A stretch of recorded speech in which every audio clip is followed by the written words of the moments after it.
Welcome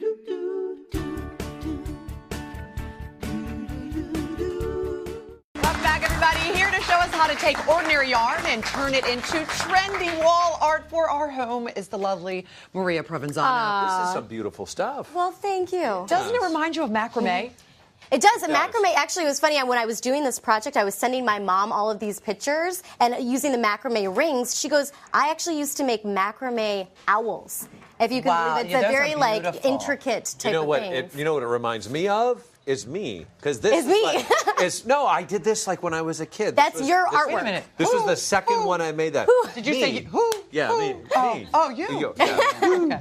Yeah, like that's what That's incredible. Yeah, when we were, that's was one of the projects. And those are trending now. They're so popular. And it's just, you're seeing them everywhere. I was ahead of my time. You were. You really were. You did a bachelorette party? I did. So my friend had her bachelorette party in Palm Springs. And so being out in the desert, that's where I came up with the cactus ideas. You can see in the picture that I did. Yeah, the cactus bags I did, and then the cactus nail art with the yarn you can see in the back. And so that was really that is what inspired this, because I wanted to do a craft that was really inexpensive.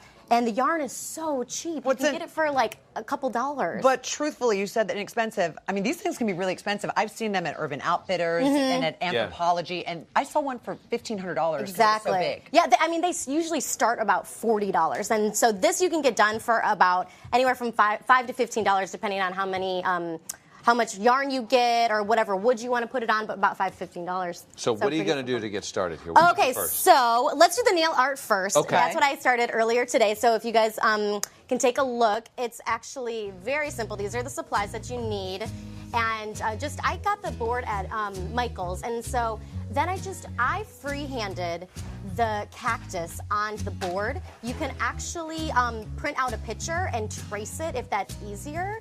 And then I just go in and I get these small nails that you can get, just about anywhere. I got mine at Target. And then you just nail them in, obviously making sure that they're very secure. And then whatever yarn color you like, working with thin yarn, I recommend.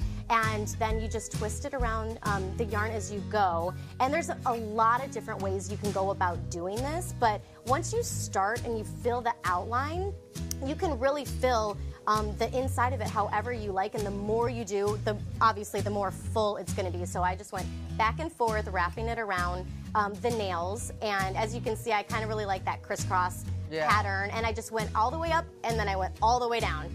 And so that is what it came to be now. And then to make the flowers, I just made a tassel by wrapping the yarn around my hand, and then I tie one end just with another piece of yarn, cut the other end, and then flip it over, and then just tie the top with another piece of yarn, and then cut off the end to make it just really clean. And that brings us to where we are now. And so these are like the prickly pear flowers. Oh, yeah. They're like little, fluffy little. They look pretty, but they don't feel so pretty. Yeah, right. I know. Not when they prick you know, they make jelly out of prickly pear. I know. Yeah. Have you had it? It's I have. It's very good. We should make it here. And you don't glue them on or anything? You know what? I don't. I just stick them on, and they'll stick on. They're like the other yarn sticks to the is wrapped around. Cactus has had that little. They're sticky. Exactly. They're sticky. I mean, that's easy enough. All right, and now let's go on while Debbie's doing that. How do you do the wall art stuff? So the wall art is so simple. These are macrame rings. I use dowels. I also found a stick, like going on a walk with my son. So all you do is called a lark's head knot,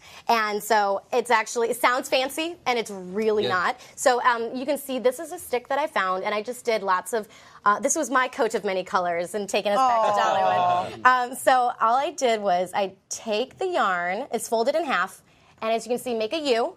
And then all you do is pull the legs through of the U and pull. And that's it. And that is it. And it looks super intricate. And I will say, probably the reason why it takes, or it costs so much is because it can take a lot of time to do it. Right. But and that's really what you're paying for is the time. But they're so beautiful and intricate. Did you then cut the all the ends to make them even, or pitch them all? Yes, I did. I cut them all, and I really, for this, liked using the chunky ones on the bigger pieces. Kind of like, so the bigger the pieces, the chunkier you kind of want to get your yarn. Sure. And then overestimate the yarn. Like, use more yarn than you think you're going to use. The one on the end up there, did you darken that? Or I dip dyed it. You dip dyed it? I dip dyed it. Do you know that it's called RIT dye, R-I-T RIT dye. And that stuff is strong. Oh. So make sure you read the instructions because it's going to depend based on the whatever material the yarn is made out of. But yeah, then you can just dip dye it and do an ombre.